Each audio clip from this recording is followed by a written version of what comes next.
Shalom, shalom, irmãos e irmãs. Vamos para mais um resumo da nossa atual e próxima paraxá, que é a 49ª paraxá, de um total de 54 paraxás, parashiot, e é o plural de paraxá. E a 6ª paraxá de Devarim.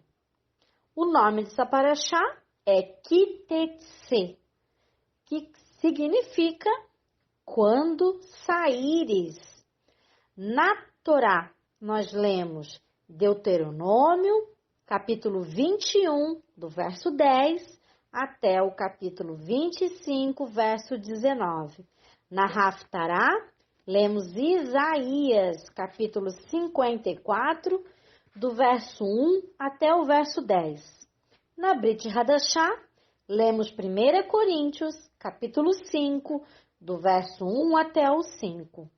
A porção desta paraxá inicia com Kitetse, por isso o nome da mesma, que significa quando saíres a batalha contra o teu inimigo.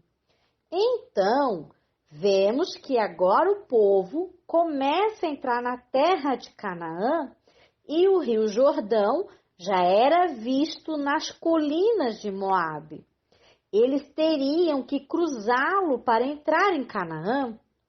A nossa vida é uma luta também. Muitas vezes saímos à peleja, pois Adonai nos fala, quando saíres. E o nosso objetivo é a conquista de Canaã, a conquista da terra prometida, a conquista da vida eterna. E os mandamentos e instruções de Deus está recriando em cada um de nós a nossa nova natureza que está sendo gerada no Espírito de Deus através de Yeshua. Nestas leis, Hashem tem em mente recriar o ambiente perfeito do Éden. E este é o conceito da Bíblia, de Gênesis a Apocalipse, de restaurar a terra como era no antigo Éden, restaurar a nós como era Adão e Eva no Éden, perfeitos. Porque Deus não desistiu do seu plano de redenção, Deus jamais desistiu, jamais desistirá do seu plano de redenção. Se obedecermos a estas instruções de Deus, estaremos eliminando o mal dentro de nós e ao nosso redor também, com amor e justiça. O mundo secular de hoje, que vive a ideologia errônea do politicamente correto, necessita da palavra de Deus mais do que nunca. A porção é uma leitura longa e cheia de instruções, mas de uma riqueza inigualável e muito importantes do Senhor Deus de Israel para a comunidade e para nós. Não trata de religião, mas sim da vida real e dos desafios que todos os seres humanos enfrentam na sua vida, no seu cotidiano, no seu dia a dia. Existem questões nesta paraxá, como proibir a prostituição, o direito que o trabalhador tem também de receber o seu salário, do amordaçar o animal enquanto ele pisa o grão, é falado nessa paraxá. Questões também relacionadas ao casamento, ao divórcio, ao comportamento social, à responsabilidade financeira e até mesmo lidar com danos, não só os danos físicos, mas os danos emocionais e até mesmo os constrangimentos públicos. Consequentemente, a Torá trata da vida com a construção de uma sociedade sã e piedosa, que tenha vida justa para todos os seus membros e até mesmo para o estrangeiro que passar por ela. Outro fato importante e bem visível neste ensino de Kitetse é como as instruções estão relacionadas umas às outras, porque um pecado leva a outro, um erro leva a outro erro. E isso traz uma cadeia de erros, uma cadeia de pecados, uma cadeia de maldições. Você pode até enganar o seu próximo, mas jamais poderá enganar a Deus. Nos versos 10 ao 21, fala das consequências em se escolher uma mulher estrangeira, fora da congregação dos filhos de Israel, com outra fé estranha. As mulheres eram tomadas como despojo de guerras, e com o consentimento delas, os israelitas podiam se casar com elas. Se elas quisessem passar por um processo, claro, de adaptação, como, por exemplo, raspar a sua cabeça, deixarem as unhas inclusive curtas, tirar as suas vestes sedutoras do povo ao qual ela era e pertencia, ela também passaria por um período de luto, onde prantearia pelos seus familiares. Isso tudo para que o hebreu não a tomasse por esposa somente pela sua aparência. Ainda assim, todos esses preceitos foram dados para que o israelita desistisse de tomar tal mulher como sua esposa. Pois em 2 Coríntios, capítulo 6, verso 14, diz: não se ponham em julgo desigual com descrentes. Não há comunhão entre a luz com as trevas, nem com o crente e o descrente. Não podemos fazer aliança com incrédulos. Isso é julgo desigual. Nesse tempo de luto, a ela era apresentado a fé no Deus de Abraão, Isaque e Jacó. Mas, se ela não quisesse, era dado a ela o poder também de ir embora. Assim, quem sabe ela ou o soldado talvez mudasse de ideia e pensasse que ela não era tão bela quanto ele pensou, mas, se a tomasse por esposa, deveria tratá-la bem. Um casamento não pode ser baseado principalmente nos atributos externos do cônjuge, nem sobre paixão, pois a paixão e o amor humano é finito. A Torá ensina que o casamento deve estar pautado no compromisso, que é superior até mesmo aos sentimentos. Deus fez a família para aprimoramento do ser humano, para que o homem aprenda a ter responsabilidades de ser provedor e cuidador de sua esposa. Assim, quando ela é moça e bonita, e que continue também assim quando ela for mais idosa e não tão bela. Todos nós envelhecemos, tanto a mulher quanto o homem. E se o amor estiver pautado somente na beleza, quão infeliz vai ser esse casamento. Mas o amor que é pautado, acima de tudo, no compromisso do casamento, que é algo sagrado, aí sim esse casamento é superior. Também o hebreu não deveria ter mais de uma esposa, pois com certeza amaria uma e se aborreceria da outra. Haveria rixa entre elas e rixa também entre os filhos pela primogenitura. Um pai que tem duas esposas e filhos com elas, o caso não é nada simples. Este homem tem duas esposas. Ele ama uma e acaba não gostando, acaba não amando tanto a outra, ele ama menos a outra. Seu primogênito, por exemplo, nasceu da esposa que ele amava menos. E, obviamente, seu filho primogênito, assim como a mãe, será menos amado. Quase todos os nossos patriarcas, Abraão, Isaac, Jacó e muitos personagens bíblicos, como o rei Davi, tinham mais de uma esposa.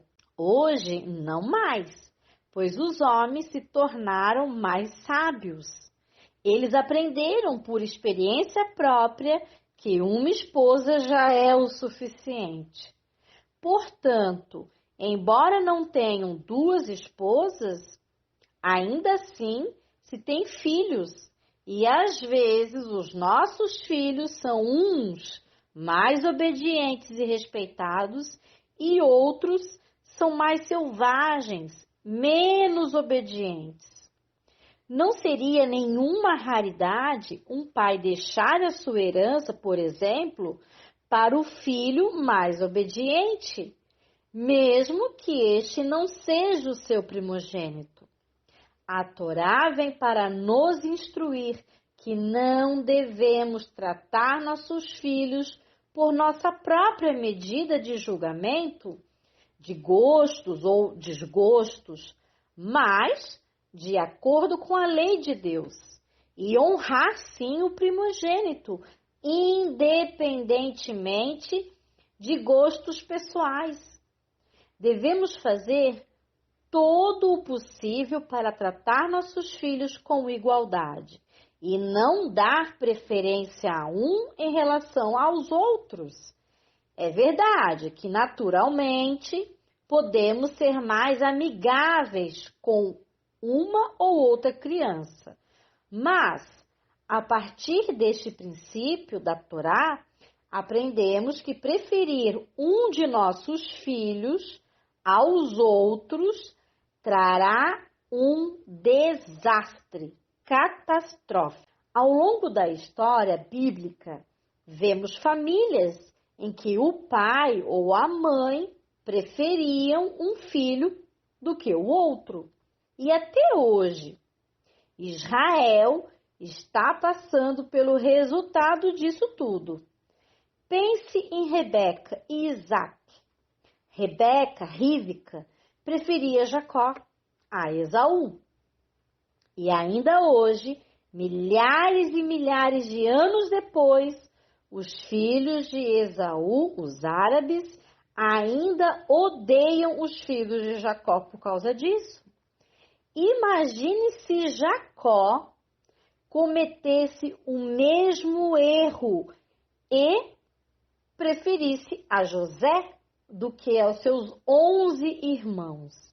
Veja quão profundo ódio foi criado entre os irmãos.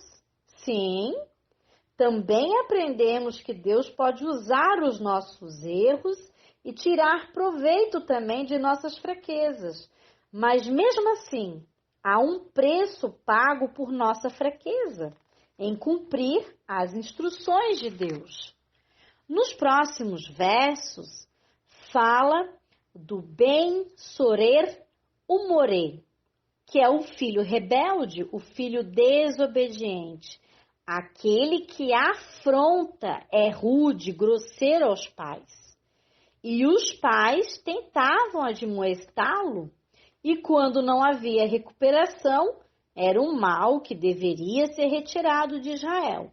E se ele não mudasse, o filho rebelde era apedrejado até a morte. Nunca houve também em Israel um jovem filho que foi apedrejado em toda a história de Israel. Todos, graças a Hashem, tiveram recuperação. Veja, irmão e irmã, que são leis também do casamento, quanto à esposa, filhos, entre outras. O Eterno coloca as leis do filho rebelde logo após a do casamento com a estrangeira, porque ele está te alertando que uma é a consequência da outra. E na vida, nós colhemos o que plantamos. Se a pessoa está plantando um casamento problemático, a Torá começa a falar do filho rebelde. Porque a probabilidade de nascer filhos assim, em um casamento que a Torá de antemão já desaconselhou, é muito grande. Porque os filhos são os frutos e reflexos do matrimônio. Por este motivo, vemos atualmente muitos filhos com problemas em relação aos pais, em relação às autoridades, filhos arrogantes, soberbos e desrespeitosos a todo tipo de autoridade. No verso 22 ao 23, vemos o cuidado de Deus que todo corpo morto tenha um sepultamento digno, para que a putrefação do cadáver não contamine o ambiente. Mesmo que o corpo seja de um condenado à pena de morte, mesmo assim, no mesmo dia que morreu, será enterrado. E Yeshua, inclusive, foi pendurado no madeiro por causa dos nossos pecados, e disso sabemos. E veja que tal prática vários povos faziam, de pendurar no madeiro, não só os romanos. Em Atos, capítulo 5, verso 30, o apóstolo Quefas, o apóstolo Pedro e os outros apóstolos disseram à mais alta corte em Jerusalém, ao Sinédrio, que nesta época estava corrupto, tanto quanto o nosso STF atualmente. O apóstolo Pedro e os outros apóstolos disseram que é preciso obedecer antes de qualquer um a Deus e que Yeshua, Jesus, a quem o Sinédrio corrupto naquela época matou, suspendendo-o no madeiro, foi ressuscitado por Deus de Abraão, Isaque e Jacó. E os apóstolos, inclusive, são judeus aqui, testemunhas destas coisas, bem como o Espírito de Deus, concedido aos judeus que obedecem ao Eterno, e também a nós, os seus enxertados. E o apóstolo Shaul, o apóstolo Paulo, também fala sobre isso em Gálatas, capítulo 3, verso 13, que Yeshua, o Messias, nos resgatou da maldição que a lei prescrevia para quem não a cumprisse, que era a nossa morte eterna. Mas Yeshua toma sobre ele mesmo a nossa punição, fazendo-se ele próprio maldição em nosso lugar. Porque está escrito aqui em Deuteronômio, capítulo 21, verso 23, que é maldito todo aquele que for pendurado no madeiro. Por isso, obedecemos e nos esforçamos para cumprir a lei. Não anulamos a lei, pois o contrário da lei é o pecado. E a lei e a graça andam juntas. E Yeshua nos salva e a lei nos mantém a salvos. Por este motivo, Yeshua diz à adúltera: vá e não peques mais. Isso está lá em João, capítulo 8, verso 11. Vá e não erres mais, não peques mais. Yeshua em nenhum momento falou, vai agora possa adulterar à vontade. Pelo contrário, halila, Deus me livre e guarde disso. E Deus te livre e guarde disso também, irmão. No capítulo 22, e esse capítulo fala da responsabilidade para com a sociedade, não ignore a dificuldade do próximo. Ali está escrito literalmente, não finja não ver a aflição do próximo, quando você pode ajudá-lo. Fala também sobre o zelo, o cuidado que devemos ter pelas coisas dos outros. Se acharmos algo perdido ou machucado que é de outro, devemos cuidar e devolver ao dono, sendo ele conhecido ou não. Nada daquilo que pertence a outro pode ficar como nossa propriedade. Se sabermos diferenciar o que é nosso e o que é do outro, da mesma forma, devemos diferenciar as roupas de homem e de mulher. Um homem não se vestirá como mulher, e uma mulher não se vestirá como um homem. Isso é confusão. Então, sabemos que há diferenciação no vestir entre o homem e a mulher. Lo irie klei gever al isha, que diz: não existirá utensílios, ornamentos, roupas ou objetos de homem sobre a mulher, e tudo que é típico do homem não estará sobre a mulher. E também ali fala: velo ilbash gever sinlat isha, que diz: e não vestirá o homem como vestido de mulher. Porque o fato de vestir induz a confusão, induz a promiscuidade. Isso na cultura judaica é chamado de kal vachomer, ou seja, do leve ao pesado, do que é trivial, mas se você não cuidar, vai te levar à desgraça total. Então, cuidado! Enquanto a coisa está pequena, não deixa ela se desenvolver e chegar num tamanho que você não consegue mais controlar. E Yeshua fala sobre isso, que se a sua mão o faz pecar, corte-a. Corte-a fora, pois é preferível que você esteja no reino dos céus sem uma mão do que cair com o corpo inteiro em condenação. É abominação. Toevá é detestável, é ofensivo a Deus. A inversão de papéis entre homens e mulheres. Isso conduz à promiscuidade, à degradação moral. Claro que cada povo tem as suas características de vestimentas e a sua distinção. Então, toda cultura tem a sua roupa para o homem e outra roupa específica para a mulher. Nos países ocidentais, como o nosso, há calça para a mulher no modelo feminino e há também calças para o homem no modelo masculino. Então, o homem não pode pegar uma calça específica de mulher e vestir.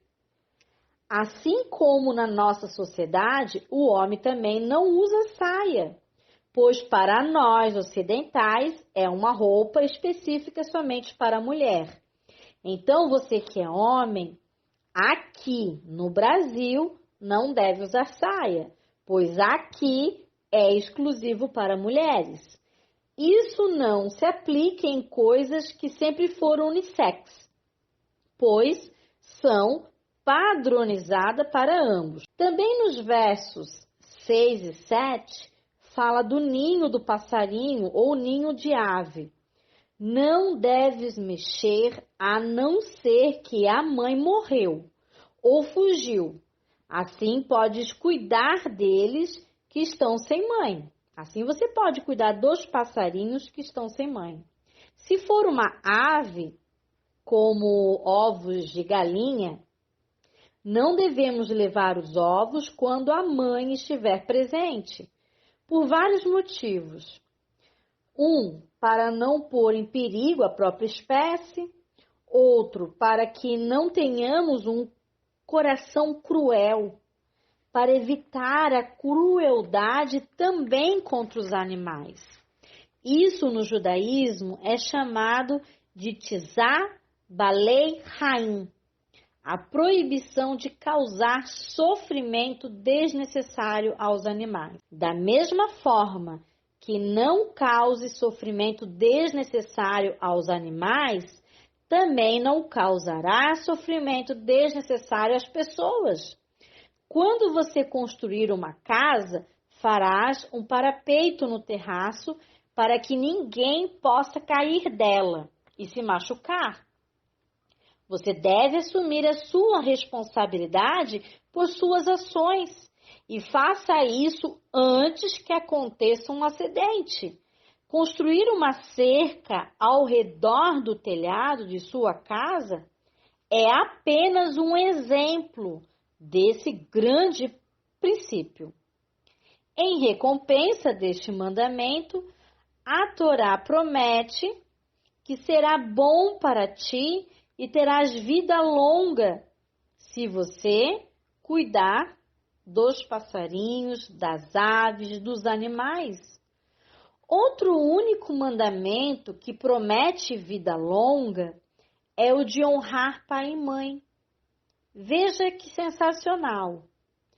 Quando você cuida do ninho de passarinho, da maneira que aqui pede a Torá, a recompensa é a mesma de você honrar pai e mãe, que você vai ter vida longa. Então, isso significa que é importante cuidar da família, honrando os pais, desde os animais até os seres humanos. Não podemos ser cruéis com os animais que não fazem mal, eles apenas abençoam a natureza e a humanidade. Nos versos 9, 10 e 11, há o ensino de não misturar coisas que não se podem ser misturadas. E realmente não devemos misturá-las. À primeira vista, algumas dessas coisas não parecem fazer sentido, mas se você parar para pensar, meditar, ruminar sobre essas instruções, você vê a grande sabedoria de Deus. Você começa a não misturar coisas que, por natureza, não se deve misturar, mesmo que aparentemente pareçam benignas. Primeiro, não semearás a tua vinha com 2 espécies de semente, porque externamente a uva resultante não será diferente de uma vinha com apenas uma espécie. Porém, haverá uma mudança interna que alterará o sabor e até mesmo a qualidade do seu vinho, uma vez que compartilhou solo e nutrientes com outras espécies. Isso vale para todas as espécies. Segundo, não lavrarás boi e jumento na mesma junta. Neste caso, nem a espécie do boi, nem a do jumento serão alteradas. O que será afetado será o trabalho dos dois. O esforço do jumento será maior, uma vez que tem força menor que a do boi. E sofrerá, assim, o jumento desconforto. O boi também, ele rumina o tempo todo, se alimentando da regurgitação. Porém, o jumento não. E ele vai estar no trabalho sendo forçado a jejuar. Então, não é justo. Terceiro, não te vestirás dos estofos de lã e linho juntamente. Aqui temos a soma dos 2 casos acima. Por um lado, a peça foi criada pela combinação de 2 espécies. Por outro lado, os fios de linho e lã não se misturam, fazendo com que a qualidade do estofo não seja boa. Podemos aplicar estes princípios hoje para não misturarmos ensinos e conceitos diferentes, para não produzir em nós conceitos e valores distorcidos e grande instabilidade doutrinária, gerando confusão em nossa mente.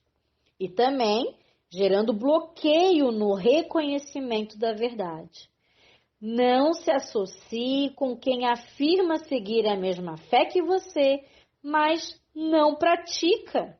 Não se coloque em julgo desigual com ninguém, em nenhuma sociedade.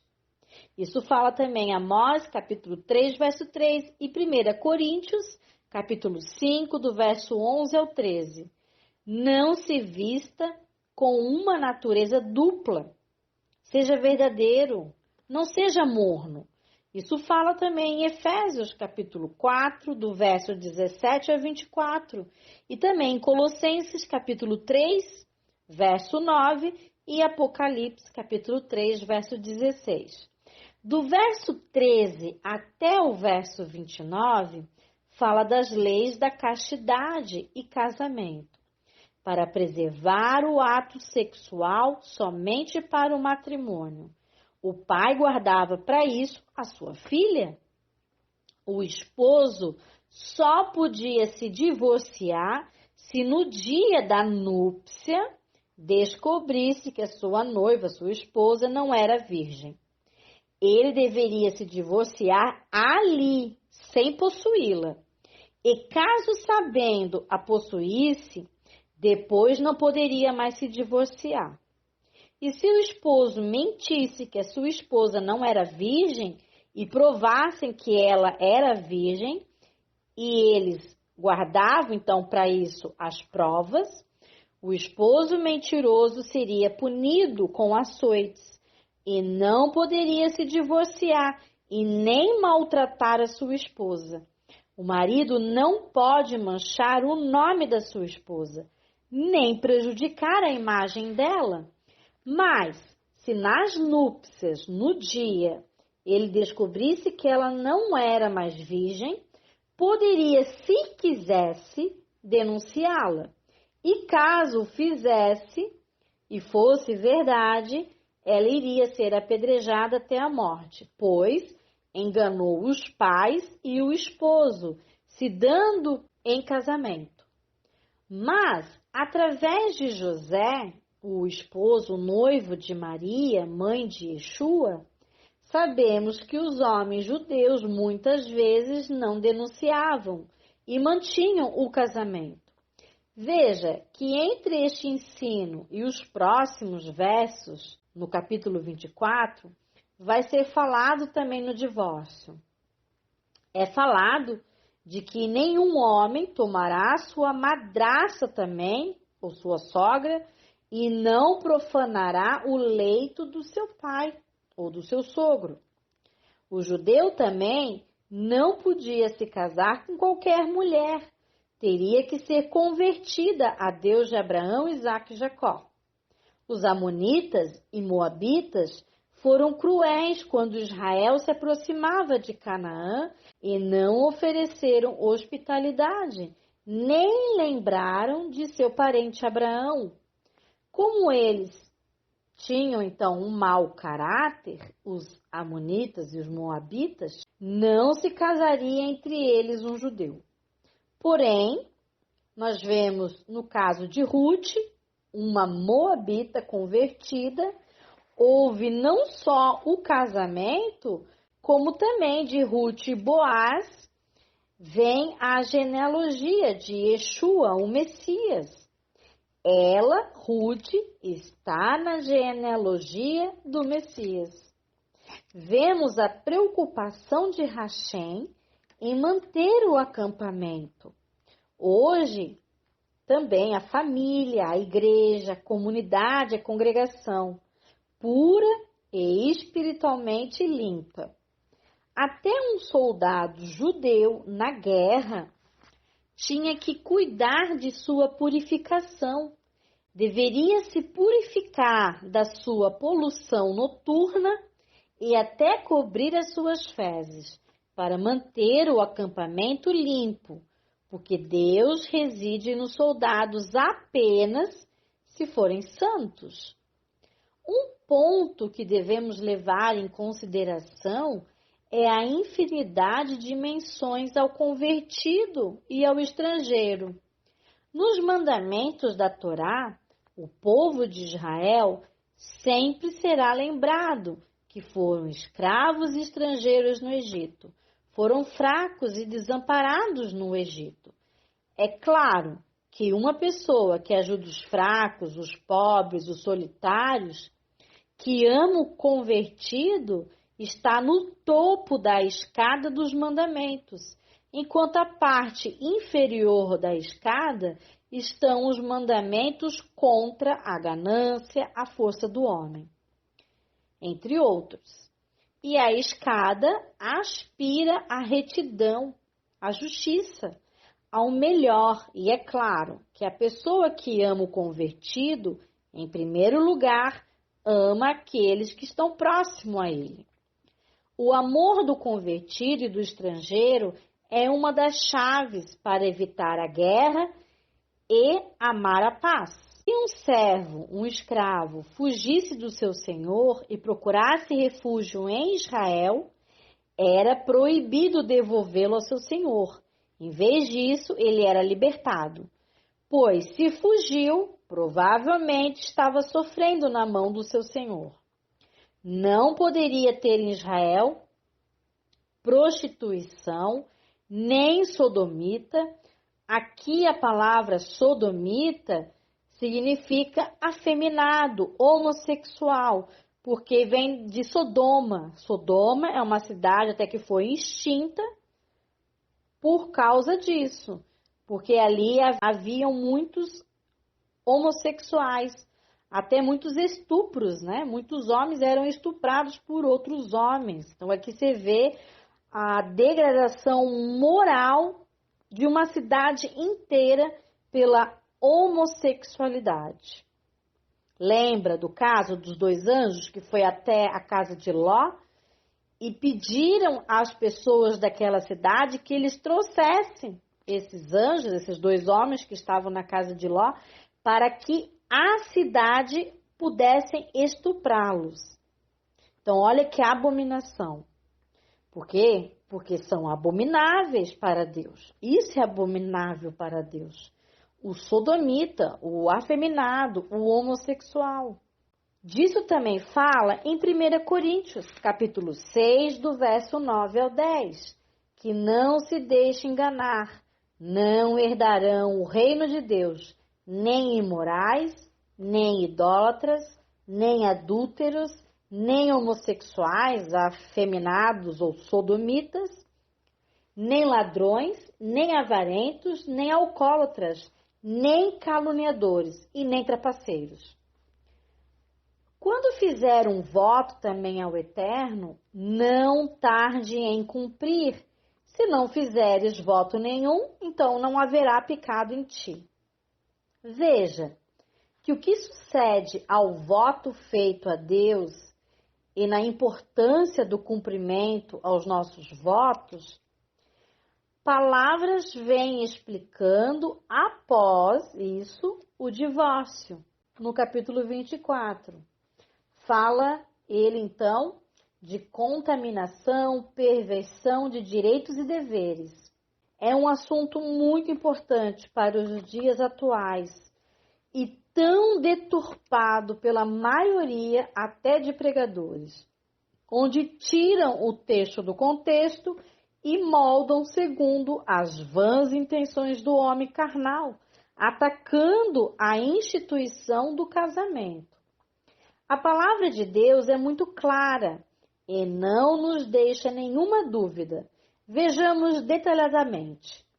Quando o homem tomar uma mulher e encontrar nela coisa vergonhosa, ou seja, que ela não foi lhe dada virgem, o noivo, o esposo, sabendo disso, até o dia de núpcias, daria a ela, se quisesse, carta de divórcio. E a mulher deveria provar a sua virgindade, se o marido suspeitasse.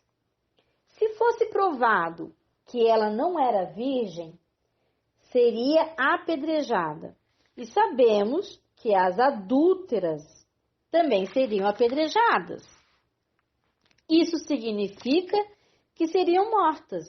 E assim, ela nunca teria chance para realizar um segundo casamento. O homem ficaria viúvo. E ele, viúvo, poderia se casar novamente caso quisesse. Veja, a noiva, a esposa, na noite de núpcia, o noivo descobre que ela não é virgem e prova isso, ela era apedrejada e ele ficava viúvo e podia se casar. Se um homem já era casado com uma esposa e ela adulterava, aí tem que ser a mulher casada. Ela vem a deitar-se com outro homem, estando casada, isso é adultério. Ela seria apedrejada até a morte. E o esposo ficaria viúvo. E ele poderia se casar porque ele estaria viúvo. Mas veja que nesses dois casos a mulher foi apedrejada e ela estava morta. Então não teria um segundo casamento. Vê aqui que não tem segundo casamento.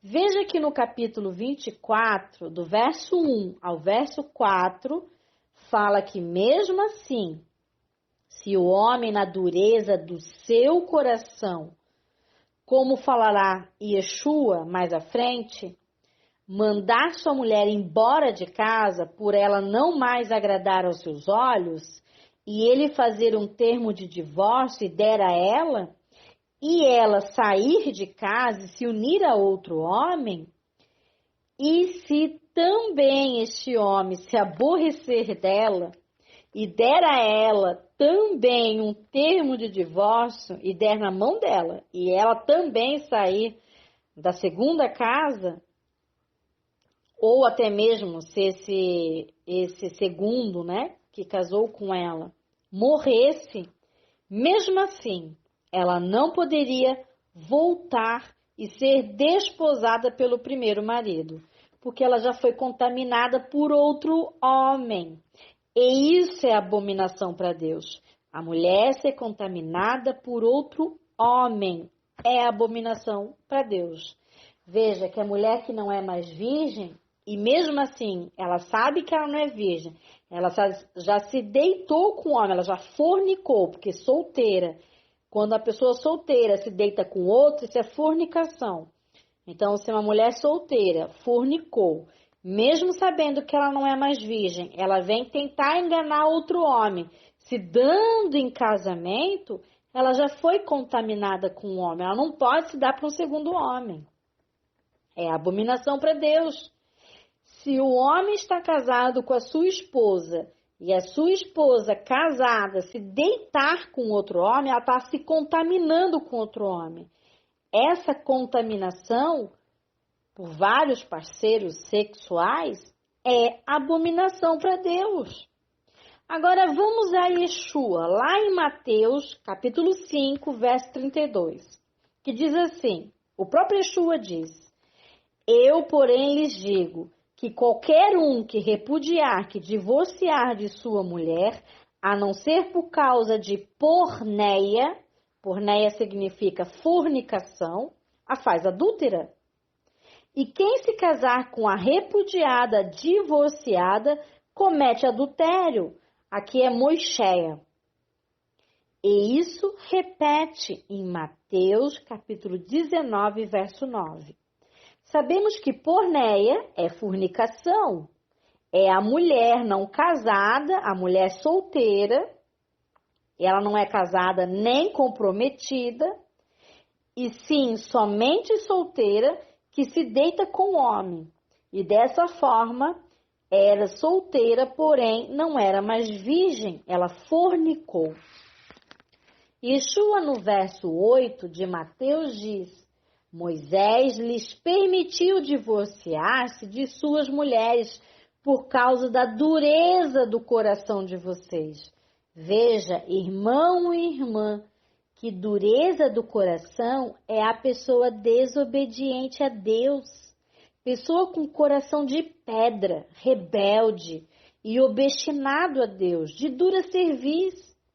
E sabemos que há muitos homens assim. E Yeshua diz no verso 9, eu, Yeshua, digo a vocês, que todo aquele que se divorciar de sua mulher, exceto por fornicação, se referindo aqui na noite de núpcias, que o homem vê que ela não era mais virgem, que outro homem já havia possuído quando solteira, e se casar com outra mulher, estará cometendo adultério. A resposta dos discípulos foi: Ah, se é assim, Senhor, se é esta situação entre o homem e a sua mulher, então é melhor não se casar. Ou seja, eles disseram: se eu tenho que ficar a vida inteira solteiro porque a minha mulher me traiu, então é melhor que eu nem me case.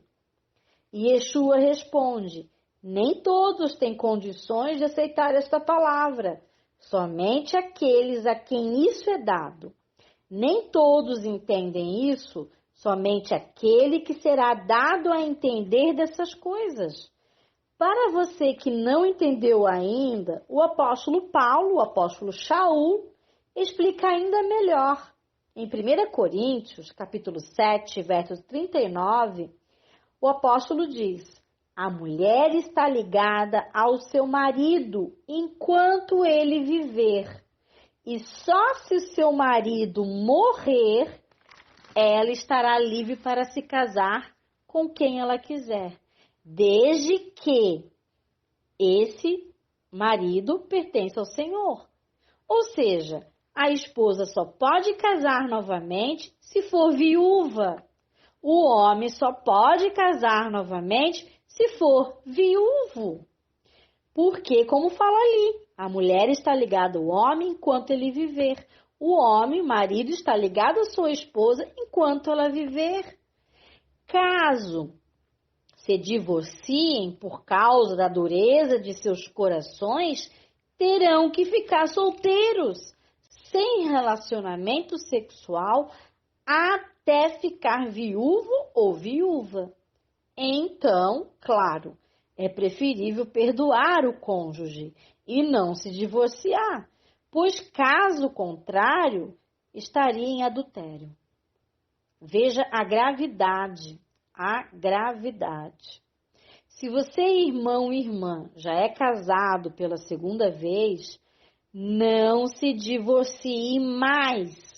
Permaneça com a tua atual esposa ou teu atual cônjuge. Saiba que esta tua atual esposa ou teu atual marido é até a sua morte ou até a morte dele. Pois o divórcio é abominável para Deus e para os servos verdadeiros de Deus também. E para você que é solteiro, solteira, que nunca se casou, pelos tempos atuais que nós estamos vendo agora, seria até melhor que permanecesse como está, solteira. O que não se dá em casamento faz melhor, diz o apóstolo Paulo. Mas não pode viver namorando. Mas saiba que o casamento é sim para Deus e Yeshua até a morte, você gostando ou não. E a Bíblia fala também em Malaquias 2, do verso 14 até o verso 16, diz assim: o Senhor é testemunha que entre você e a mulher da sua mocidade, pois você não cumpriu a sua promessa de fidelidade, embora ela fosse sua companheira, a mulher do seu acordo matrimonial. Não foi Deus que os fez um só? Em corpo e em espírito eles lhe pertencem. E por que um só? Porque ele deseja uma descendência consagrada. Portanto, maridos, tenham muito cuidado, que o marido não seja infiel à sua esposa. A esposa é a mulher da sua mocidade. Essa é tua esposa. E Deus diz: eu odeio, abomino o divórcio. Por isso, tenham bom senso, não sejam infiéis. E hoje em dia, muitos homens trocam de esposa como se troca de roupa. Ou porque a esposa envelheceu, ou porque a mulher engordou, ou porque encontrou outra, mais isso ou mais aquilo. Tal homem não pode ser servo de Deus, enquanto agir de forma detestável a Deus. Aquilo que Deus uniu, não separe o homem. Isso fala a palavra. Aquele que não enxerga isso é porque está mergulhado no mundo, mas servos verdadeiros de Deus não podem estar mergulhados no mundo. E o homem, inclusive, o marido, o servo de Deus, ele dá a vida por sua esposa, assim como o próprio Yeshua deu a sua vida por sua esposa, assim como Adão deu a sua vida por sua esposa, Eva. Veja que Eva pecou gravemente e trouxe a morte para si. Adão, ao ver o grande pecado de Eva, ele poderia ter pedido a Deus que Deus fizesse outra esposa para ele através da sua outra costela. Pois Eva havia pecado grandemente e gravemente. Mas veja que isso não aconteceu em nenhum momento. Deus também poderia ter destruído a humanidade totalmente, que pecou, e criar tudo de novo, e criar outra humanidade. E se pecasse também essa outra humanidade, Deus poderia também destruir e criar outra. Porém, não é assim que acontece, não é assim que Deus age. Esse não é o caráter de Deus, esse não pode ser o caráter do servo de Deus. Deus dá o seu Filho unigênito para restaurar a sua aliança com a sua esposa Israel e seus enxertados. Deus redime a humanidade dando seu Filho. Irmãos, Deus não se divorciou da humanidade. Deus não se divorciou de Israel em nenhum momento, porque para Deus abomina o divórcio. Deus não é de destruir as coisas porque elas não são tão perfeitas como poderiam ser. Deus, ele é de restaurar, de consertar, mas não de destruir. Então, você também não pode ser de destruir, muito menos destruir o lar que o Eterno te deu. Na verdade, o Eterno te emprestou, a sua esposa te é emprestada. O marido é emprestado também à esposa, porque tanto o marido e a esposa são de Deus. Bom, deveriam ser. Se Deus perdoou você, tão grande pecador, quem é você para não perdoar o seu cônjuge? Quem é você para não lutar por sua família, se o próprio Deus enviou Yeshua para lutar pela família dele, pela esposa dele, pelos filhos dele? Se você no passado se divorciou por ignorância, agora você já sabe que não pode mais se divorciar. Então, de hoje em diante, permaneça no atual casamento e saiba que até a morte.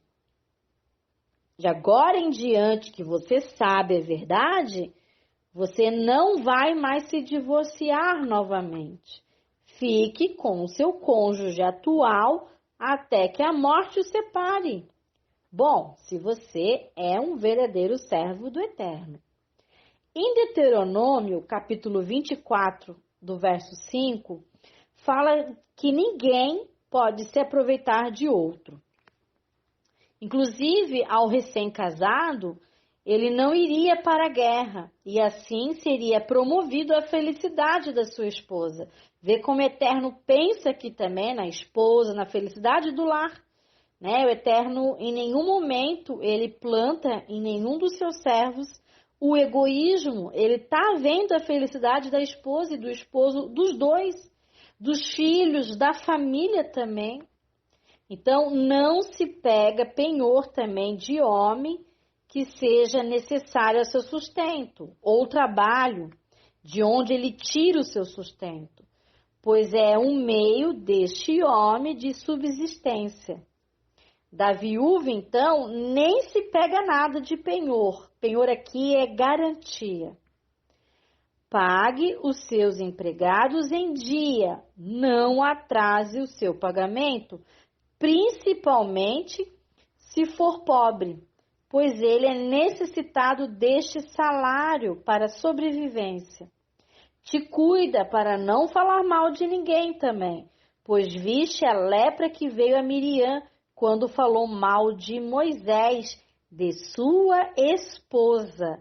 Note que nós estamos sempre passando aqui pela família, esposa.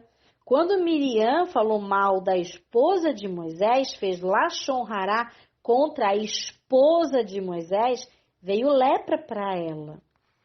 Então, que você veja que é sagrado o casamento, a figura da esposa, a figura do marido, a figura dos filhos. A família é sagrada para Deus. Os pais também não serão mortos no lugar dos filhos, e nem os filhos no lugar dos pais.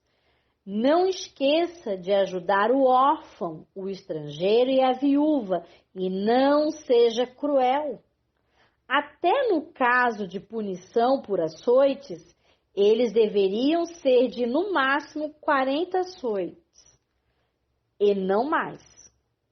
E quando o boi também debulhava, era deixado o boi comer livremente, pois assim como o homem trabalhador é digno do seu salário, da mesma forma o animal que trabalha para ti é digno do seu salário, aqui no caso a comida, a ração. Na lei do levirato, aqui em Deuteronômio, capítulo 25, do verso 5 ao 12, o cunhado podia até se recusar em desposar a viúva de seu irmão, a lei do levirato. Mas outro parente próximo do falecido poderia desposá-la, suscitando assim descendência. Vemos este caso acontecendo com Ruth e Boaz, que é uma linda história, inclusive. A Torá exige que usemos pesos e medidas perfeitamente exatos e precisos. Aquele que frauda, trapaceia, adultera a verdade é odioso e abominável aos olhos de Deus. Você pode até conseguir enganar o próximo, mas jamais enganará a Deus. E Deus pune. Ninguém fica impune, porque Deus não deve a ninguém.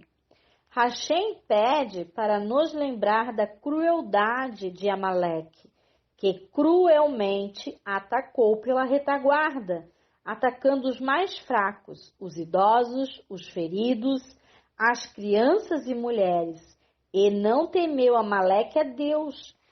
Porém, tu que és servo de Deus, teme a Deus e não seja cruel. Na Haftará de Isaías, fala para as nações, para os não-judeus, para os gentios. Fala ali, até chama a estéril para se alegrar. Aqui a estéril são as nações, os gentios, tá? Então chama as nações a estéril para se alegrar, pois sua descendência será maior do que os filhos da casada. A casada aqui é Israel, pois Deus é chamado de seu marido. Em Jeremias, capítulo 2, mostra que Israel é a esposa de Deus, entre outras passagens. A estéril e solitária, então, é as nações. E a promessa é que os filhos das nações serão mais numerosos do que da casada. Para as nações, claro, que temem a Deus. Continua dizendo que vai prosperar e transbordar o território das nações. No verso 5 diz: o teu Criador é o teu marido também. Pois o mesmo apreço que Deus teve com Israel, ele também terá com as nações, porque ele é teu Redentor também, e Deus de toda a terra. Aqui deixa bem claro que Deus não é somente Deus de Israel, ele é Deus de toda a humanidade, é Deus de toda a terra. E Deus ainda continua: o Senhor te chamou como a mulher desamparada, e com o espírito abatido, como a mulher da mocidade que foi repudiada, Por breve momento te deixei.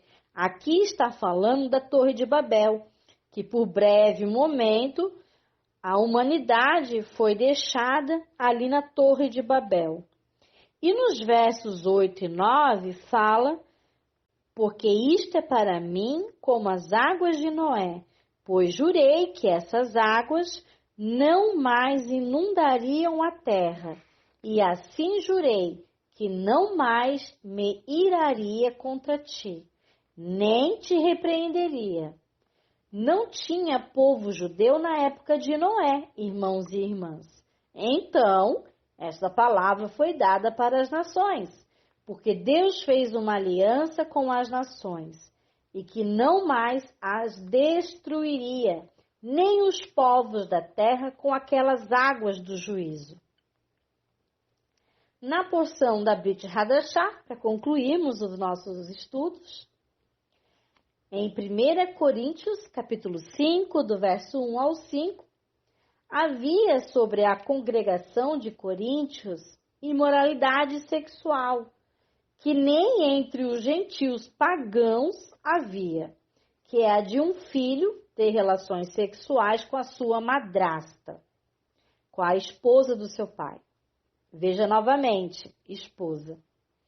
E para piorar tal fato, as pessoas dessa congregação, dessa comunidade, sabiam disso e não faziam nada. Elas não admoestavam estes que praticavam tamanha imoralidade.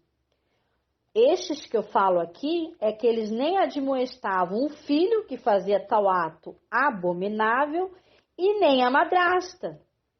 O apóstolo está indignado que este imoral nem foi retirado do meio da congregação, e todos fingiam não ver tal absurdo.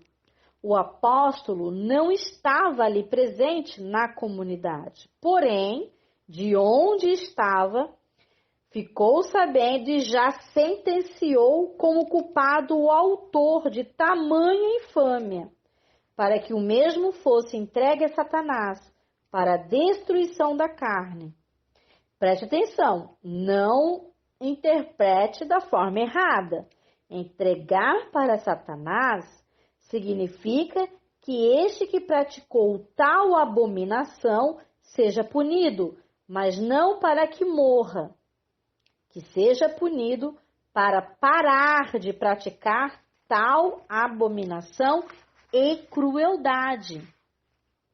E com a punição, seja destruído essa pecaminosidade carnal, para que este se arrependa, volte aos caminhos de Deus e seja salvo no dia do Senhor. É o que está falando ali. Veja que o apóstolo admoestava e não fazia vistas grossas. Não fazia, não. Mas ele assim fazia para trazer à pessoa a publicidade de tal abominação para envergonhar o culpado e levá-lo ao arrependimento. Porque nada fica encoberto para Deus, e a punição vem para quem é seu filho, para quem Deus quer que volte para ele. Como todo pai que ama o filho e o pune, o castiga para trazer o filho de volta ao caminho bom.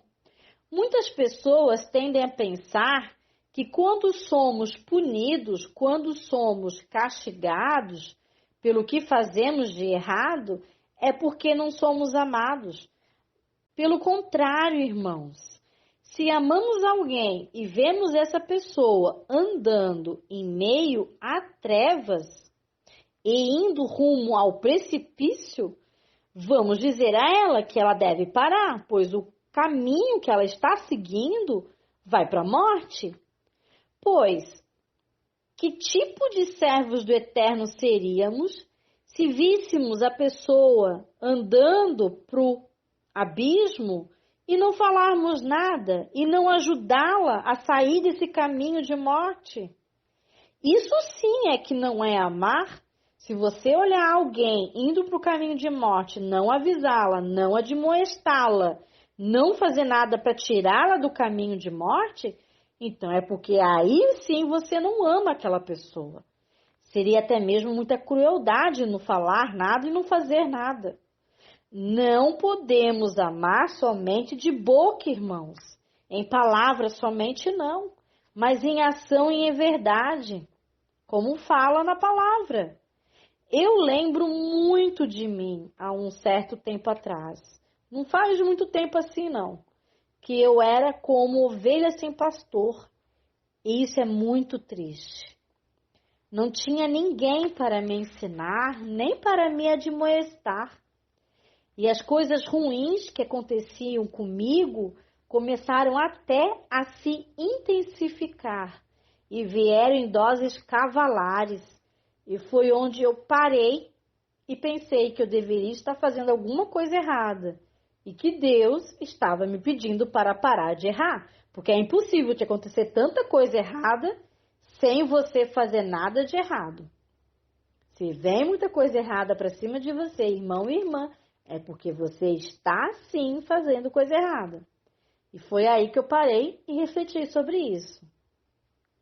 Eu estava passando por um processo na época de pedido de divórcio. E para resumir aqui, contra a minha vontade, eu fui levada pelo Eterno a um lugar que eu não queria estar. Ele me disciplinou, me admoestou e me mostrou que ele não quer a destruição de nenhuma família, de nenhum casamento. Ele me disse com todas as letras que odeio o divórcio. E eu resolvi me entregar à vontade de Deus, contra a minha própria vontade. E o Eterno restaurou milagrosamente o meu casamento. O Eterno restaurou milagrosamente o meu lar. E se Ele me admoestou, me ensinou, me restaurou e também o meu casamento e lar, Ele também pode fazer com você, se você permitir, claro. Faça um período de prova com os ensinos de Deus. Comece estudando e obedecendo à vontade de Deus. E veja se a sua vida mudará para melhor ou não. Eu te digo que vai mudar para melhor, se você obedecê-lo. Quando saíres, quitetse, em obediência a Deus, vencerás a batalha contra o teu verdadeiro inimigo. Shalom, shalom, e bons estudos e saídas a todos!